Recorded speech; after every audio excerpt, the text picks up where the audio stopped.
बिहार विधानसभा में नेता प्रतिपक्ष और राजद नेता तेजस्वी यादव ने केंद्र सरकार पर तीखा हमला बोला है। ईंधन और गैस की किल्लत की खबरों पर प्रतिक्रिया देते हुए तेजस्वी यादव ने कहा है कि ये सरकार जब से आई है तब से गरीबों को सिर्फ और सिर्फ मार ही झेलना पड़ रहा है। तेजस्वी यादव ने आगे कहा है कि सरकार अगर पहले से अलर्ट रहती तो व्यवस्थाएं काफी सुदृढ़ हो सकती थी। ये सरकार जब से आई है आम नागरिकों को, गरीबों को मुसीबत झेलनी पड़ रही है, चाहे नोटबंदी का समय हो, कोविड का समय हो या फिर अब की बात करें गैस किल्लत की। सरकार पूरी तरह से विफल हो चुकी है। सरकार का काम होता है जनता को दुख दर्द से बचाना, लेकिन ये सरकार लगातार आम जनता और गरीबों के लिए नाकाम साबित हुई है। यह बयान ऐसे समय आया है जब ईरान इजराइल तनाव के कारण अंतर्राष्ट्रीय स्तर पर ईंधन संकट की आशंका पूरी तरीके से बढ़ चुकी है। देश में गैस सिलेंडर तथा पेट्रोल डीजल की उपलब्धता को लेकर चर्चाएं जोरों पर बनी हुई है।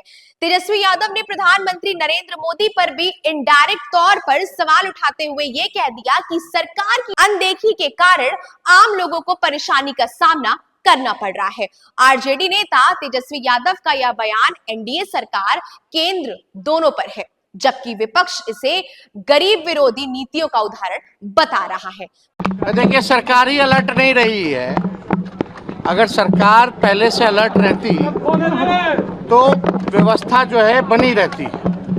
ये सरकार जब से आई है आम नागरिकों को, गरीबों को झेलना पड़ा है।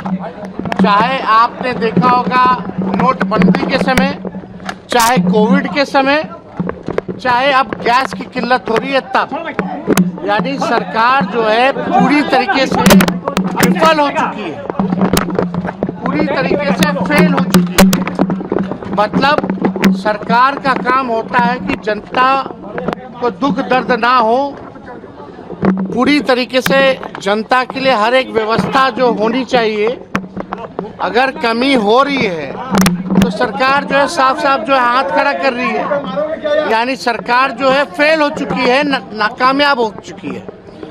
अगर किल्लत हो रही है तो आपकी क्या व्यवस्था रही है, क्या स्ट्रैटेजी रही है, ताकि हमारे आम नागरिकों को असुविधा ना हो, दिक्कत ना हो।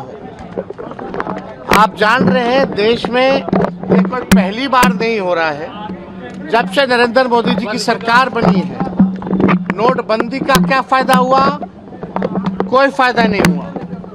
कोविड के समय आपने देखा होगा, खास तौर पे बिहार के मजदूर 2-2 दिन तक पैदल चल करके, 4-4 दिन तक पैदल चल करके, नंगे पांव कितने लोगों की मृत्यु हो गई, इसका जवाबदेही आज तक सरकार ने नहीं लिया। अगर पहले से ही व्यवस्था होती तो शायद ये नौबत नहीं आती। बहरहाल इस खबर पर हमसे अपनी प्रतिक्रिया जरूर साझा करिएगा और ऐसी तमाम सारी देश दुनिया की खबरें देखने के लिए बने रहें जनपद के साथ। धन्यवाद।